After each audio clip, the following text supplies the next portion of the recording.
Today on The Young and the Restless, Michael gives Nick and Sharon good news, Nick gives Chelsea advice, and Adam seeks reassurance. All products and services featured are independently chosen by editors.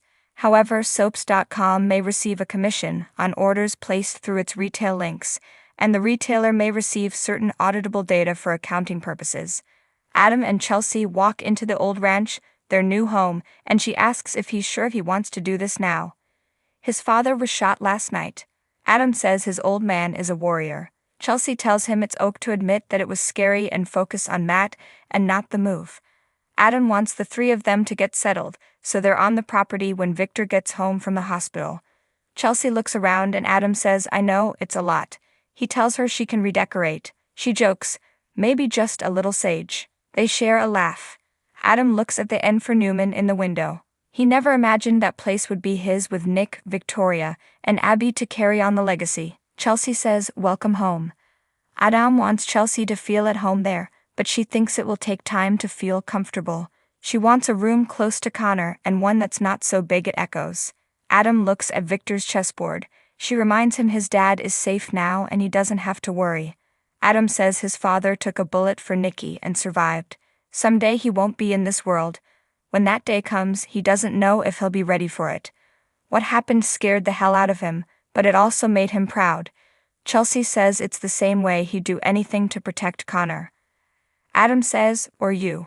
Victoria enters the tack house, and Claire asks about her grandfather. She says he's resting comfortably after surgery and will recover. He'll be home soon. Claire gasps, "He could have died. He jumped in front of Nikki and could have died. That's how much he loves her." Victoria tells her they're safe now, and so are you. Kyle knocks and Claire lets him in. She tells him last night was horrible. He hugs her. At Crimson Lights, Nick updates Sharon that Victor came through surgery great. They rant about Ian and Jordan teaming up. Nick says Ian's in the morgue because his dad beat him. Now those two can't hurt anyone else. Sharon is glad Mariah and Claire are safe now. Nick says Jordan and Ian died knowing they lost everything. Sharon is sure Mariah will flourish now that he's gone. It will just take time. Nick's sure the healing will be easier now that they're gone. Just then Michael comes in. He has news about the murder charges against Sharon. Michael tells Sharon and Nick that the charges against her are being dropped.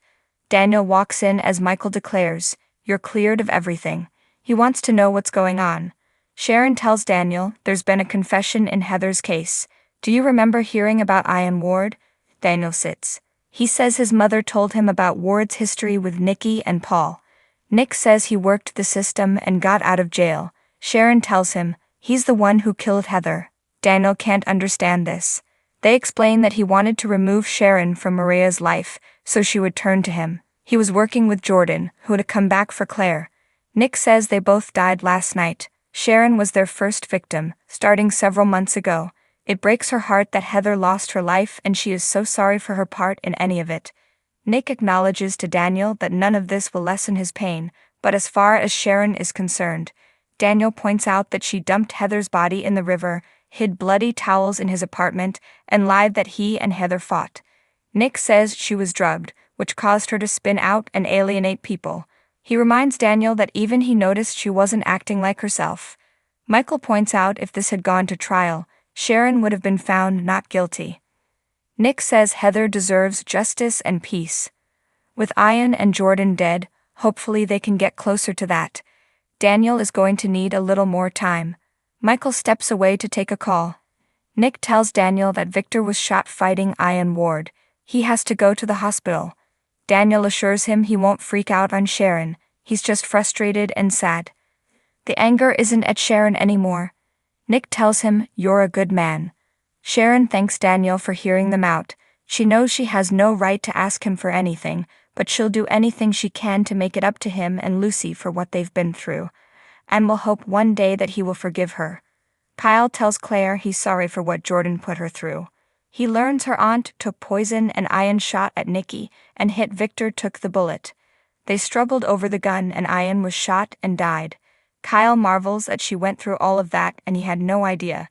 Claire says even knowing Jordan is dead, the worry is still there. Over time, Kyle's sure it will get better. He asks how she got the poison. Did she bring it there? Claire, did Jordan think you would be the one to die last night? Claire thinks the poison was her insurance policy. Kyle wonders how she could think she could win her back. Claire thinks she spent time in prison convincing herself she belonged with her and not her family. When she saw her in town, she realized everyone she cared about was in trouble again. She told her she missed her and trapped in a world that would never be hers. It was what she wanted to hear. She didn't want her to bolt or do more damage. Kyle marvels that she took all of that on her shoulders. You don't have to be so stoic. Claire says her aunt can never hurt them again. Kyle tells her she's incredible. She asks him to hold her.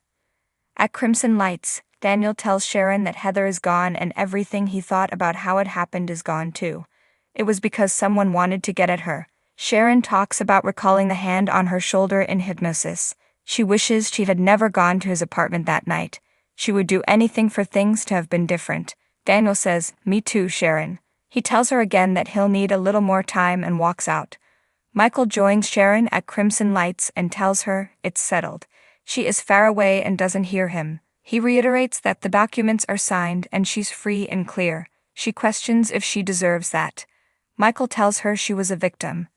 Ian put her through hell. She brought that hell to Daniel's family. The lawyer insists it wasn't her fault. She thanks him for taking her case. There was one big reason for him not to do it. Michael says Phyllis survived, and he thinks their friendship will too. He asks Sharon to give herself some time to heal and process what Ward put her through. Sharon's just worried about Daniel. How is he supposed to move on now that he can't confront the person responsible? There's no closure for him. With a senseless loss like this, it never ever leaves you. It keeps coming back to break your heart all over again. I don't wish that kind of suffering on anyone. Next on The Young and the Restless, Billy wants to go into business with Daniel and Phyllis.